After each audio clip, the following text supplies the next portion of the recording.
नमस्कार दोस्तों। आज की हमारी कहानी का शीर्षक है ससुराल के अत्याचार अब सहन नहीं होंगे। अगर यह कहानी आपको अच्छी लगे तो प्लीज हमारा चैनल सब्सक्राइब करें। चहकती आई थी चांदनी आंगन में, अपनी उम्र से ज्यादा समझदार हो गई थी। समझदार हो भी ना कैसे, 14 साल की उम्र में ही जो ब्याह दी गई थी। अपाहिज पिता और कमजोर आर्थिक स्थिति का हवाला देकर उसकी मौसी ने उसका ब्याह कराया था। 16 साल का दूल्हा माता पिता का परम आज्ञाकारी लाडला, छोटी छोटी बातों पर चांदनी से लड़ भिड़ जाता। चांदनी पर ससुर की वासनात्मक नजर रहती, लेकिन चांदनी इस बात से कभी बेखबर नहीं थी। जो बातें उसे पसंद नहीं होती उनका बचपन से ही विरोध करती आई थी। यहाँ भी विरोध जताती। ससुर कभी जली रोटी, कभी सब्जी में कम या ज्यादा नमक और कभी जोर से बातें करने एवं हंसने का इल्जाम लगाकर बुरी तरह पीटता। एक दिन तंग आकर चुपचाप अकेले अपने सामान के साथ मायके आ गई। उसे देखते ही माता पिता भड़क उठे।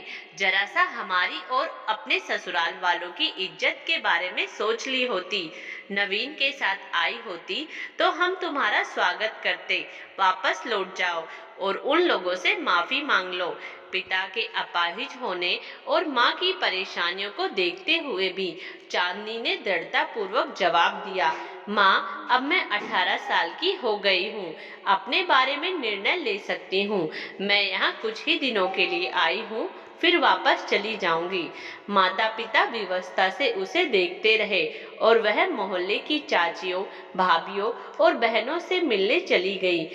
बहुत ही सुंदर, कमर के नीचे तक लंबे खुले बाल, सिंदूर भरी मांग और ललाट पर बड़ी सी बिंदी, सलीके से पहनी गई साड़ी उसकी सुंदरता और समझदारी की गवाही दे रहे थे।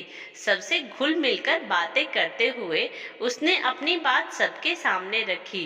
क्या लड़कियों की नियति ससुराल के घर में ही रहना होता है, चाहे वहां उसे कितनी भी यातना झेलनी पड़े?